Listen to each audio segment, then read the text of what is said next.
Minasan konnichiwa. Hajimemashite, watashi no namae wa Cindy Widyalastri desu. Cindy to yobarete imasu. Watashi wa Poltekkes Kemenkes Bengkulu no Kango Gakusei desu. このビデオでは私は弦楽というセシンの問題について説明します。インドネシア語でハルシナシです。じゃあ、では始めましょう。皆さん, apa sih halusinasi itu? Halusinasi adalah gangguan persepsi sensorik yang dialami oleh pasien gangguan jiwa yang berupa penglihatan, pengecapan, suara, atau peraba dengan stimulus yang tidak nyata. Nah, jadi ada jenis-jenis halusinasi, yaitu pertama halusinasi pendengaran.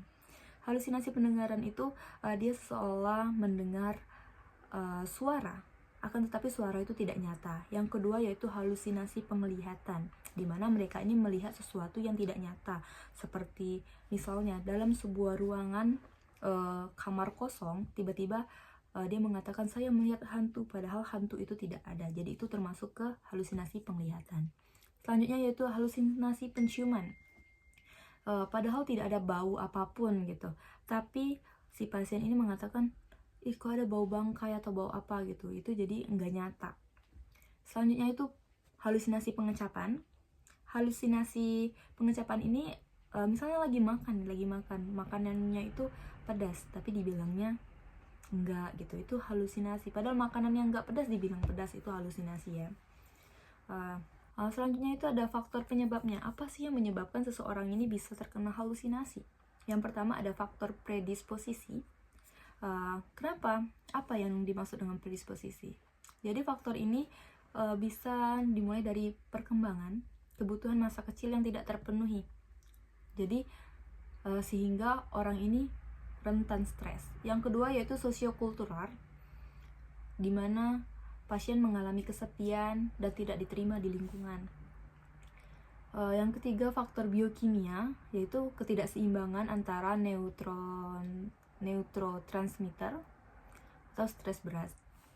Yang selanjutnya yaitu psikologis, yaitu tipe kepribadian yang lemah atau penyalahgunaan zat. Nah, ini penyalahgunaan zat ini seperti narkoba berlebihan itu bisa menyebabkan halusinasi. Atau tipe kepribadian yang lemah, banyak nih kadang orang yang putus cinta, stres, jadi halusinasi itu banyak ya.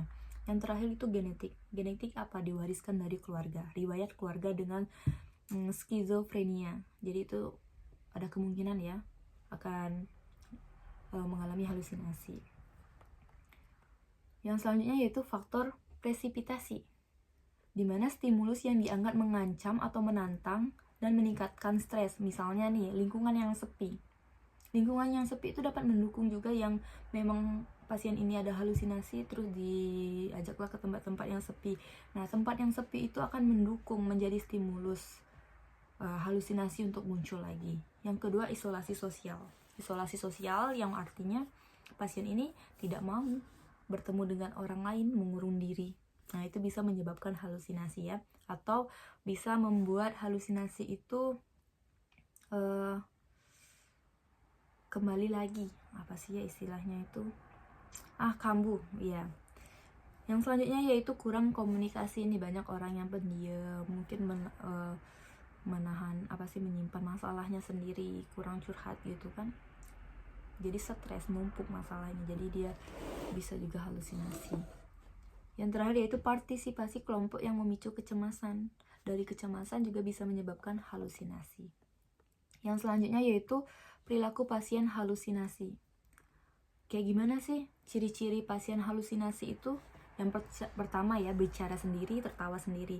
Karena kenapa kok bisa bicara sendiri, tertawa sendiri? Kemungkinan ya karena mereka halusinasi, ada yang membisiki mereka, kayak ngajak pasiennya ngobrol. Makanya si pasien itu bicara sendiri, tertawa sendiri, karena mereka sebagai pasien itu menganggap bahwa ada orang yang mengajak mereka berbicara.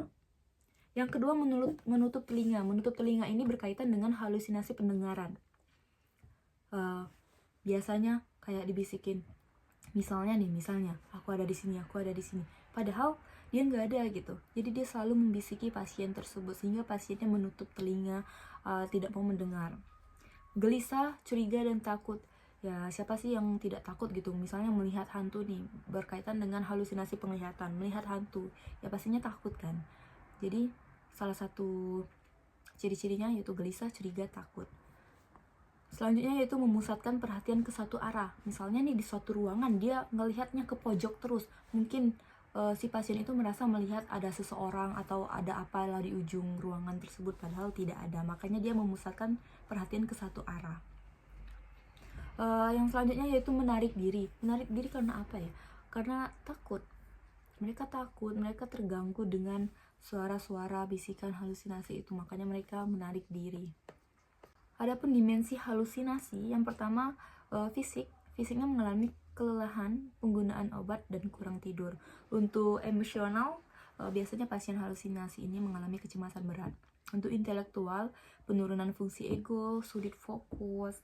Dalam sosial, seseorang yang mengalami halusinasi ini akan menarik diri dan asik dengan halusinasinya. Di spiritual, mereka akan kehilangan makna hidup dan ibadahnya pasti akan menurun. Selanjutnya fase-fase halusinasi, yaitu fase ansietas sedang.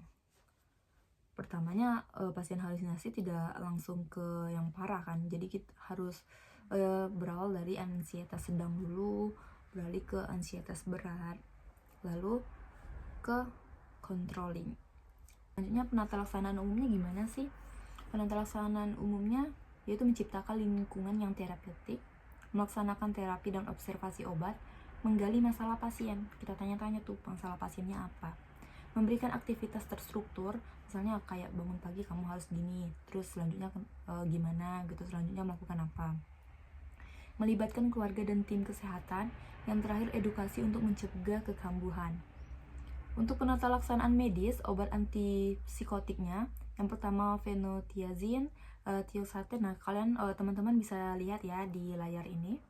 Selanjutnya yaitu masuk ke konsep asuhan keperawatannya. Seperti biasa kita harus melakukan pengkajian dulu kepada pasiennya, meliputi pengkajian faktor predisposisinya apa, perkembangannya apa, psikologisnya gimana, sosial, budaya, biologis, genetika, dan lain-lain ya. Selanjutnya yaitu diagnosa keperawatannya apa?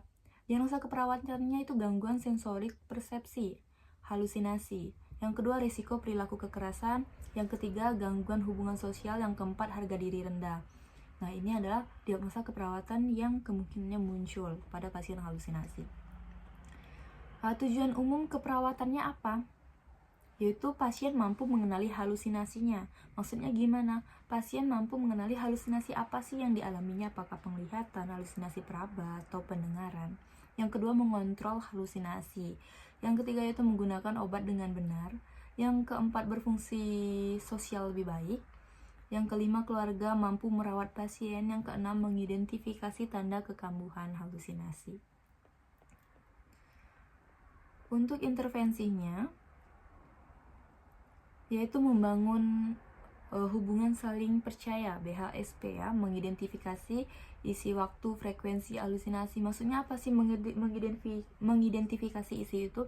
Tanyakan halusinasinya seperti apa, misalnya pendengaran apa yang diucapkan gitu, kapan halusinasinya muncul, frekuensi halusinasinya berapa banyak, sehari itu berapa kali muncul.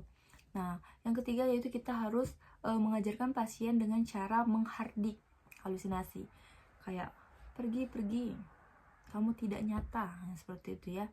Yang kedua itu minum obat yang teratur, bercakap-cakap, melakukan aktivitas terjadwal, dan membuat jadwal harian. Hai, これで弦楽に全ての説明を終わります。見てくださってありがとうございます。